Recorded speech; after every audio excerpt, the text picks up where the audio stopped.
짧은 글, 긴 여운, 지하의 글방에 오심을 환영합니다. 올리는 아버지께서 타계하신 지 꼭 10년째 되는 해입니다. 아버지의 90년 세월을 기리며 사부곡을 써보았습니다. 이번 글은 시적 표현을 가미하였기에 내용이 순차적이지 않아 난해하기도 하고 분량이 적습니다. 그래서 2번 낭독하겠습니다. 그럼 제가 쓰고 제가 읽는 글방문을 활짝 열겠습니다. 18번째 이야기.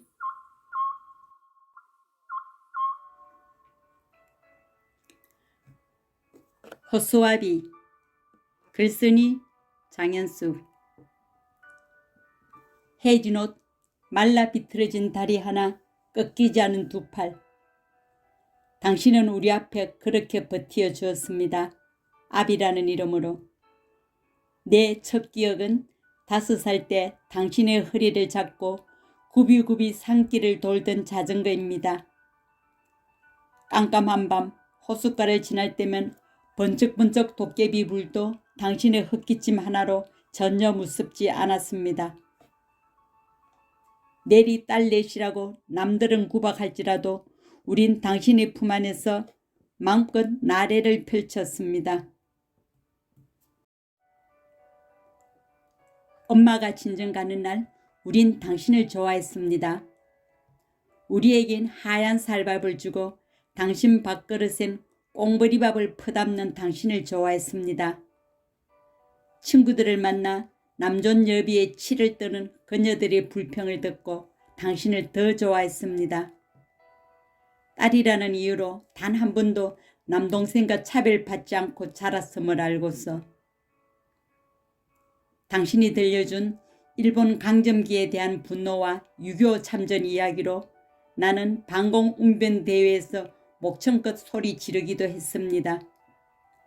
누구보다도 애국자이셨던 당신의 가르침대로. 일신학원 301로 나는 1년 내내 그 강의실만 고집했습니다. 국어든 수학이든 영어든 교과는 내게 수강 선택의 이유가 아니었습니다. 3층 첫 번째 교실 창가 자리, 나는 늘 그 자리에 앉았습니다. 창너머로 교도소 운동장이 보이는 그 자리 말입니다. 강의실 칠판보다 창너머 그 운동장을 더 오랫동안 바라보았습니다. 행여 당신의 모습을 볼 수 있을 것만 같았어. 방공법 4조이랑 방국가단체를 이렇게 하는 행위, 지금은 폐지된 법이지만 당신의 어느 글 한 줄이 무슨 말 한마디가 거기에 걸려들었는지조차 모른 채 당신은 그 높은 담벼락에 갇혀버렸습니다. 당신이 왜 거기 있느냐고? 어느 법문구가 당신을 가두었느냐고? 헌법을 달달 외워보기도 했습니다. 난 당신을 허수아비로 만들어버렸습니다. 어느 여름날 친구랑 함께 가다가 공사판 일로 땀범벅이 된 당신과 마주쳤습니다. 고개 돌려 당신의 남루한 모습을 외면해 버렸습니다. 내 눈길을 피해주던 당신의 일그러진 표정을 아직도 생생하게 기억합니다.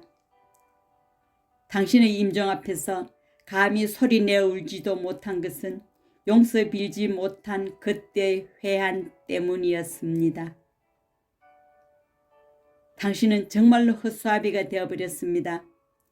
성경 이야기, 동서고금 역사 이야기, 어려운 시절 살아온 온갖 이야기로 늘 우리를 불러 모으던 당신은 더 이상 어떤 얘기도 해주지 않았습니다.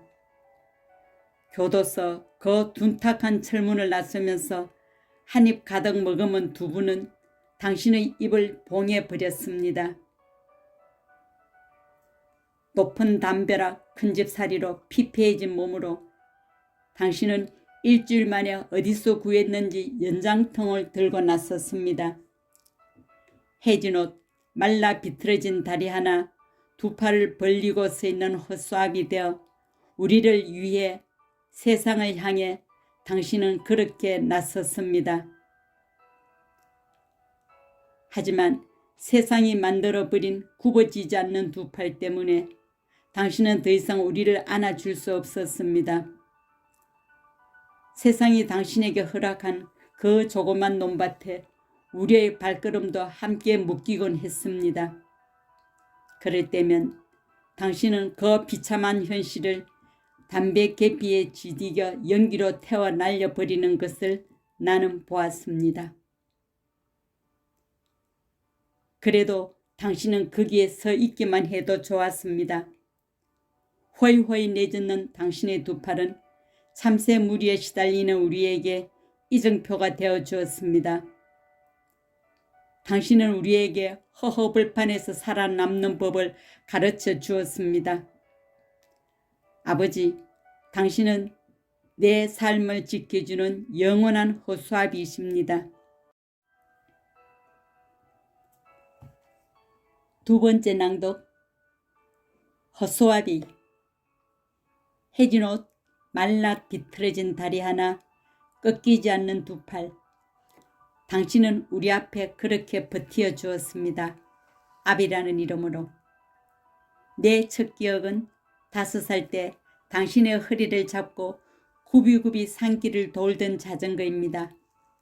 깜깜한 밤 호숫가를 지날 때면 번쩍번쩍 도깨비 불도 당신의 흙기침 하나로 전혀 무섭지 않았습니다. 내리 딸 넷이라고 남들은 구박할지라도 우린 당신의 품 안에서 마음껏 나래를 펼쳤습니다. 엄마가 친정 가는 날 우린 당신을 좋아했습니다. 우리에겐 하얀 살밥을 주고 당신 밥그릇엔 꽁보리밥을 퍼담는 당신을 좋아했습니다. 친구들을 만나 남존여비의 치를 떠는 그녀들의 불평을 듣고 당신을 더 좋아했습니다.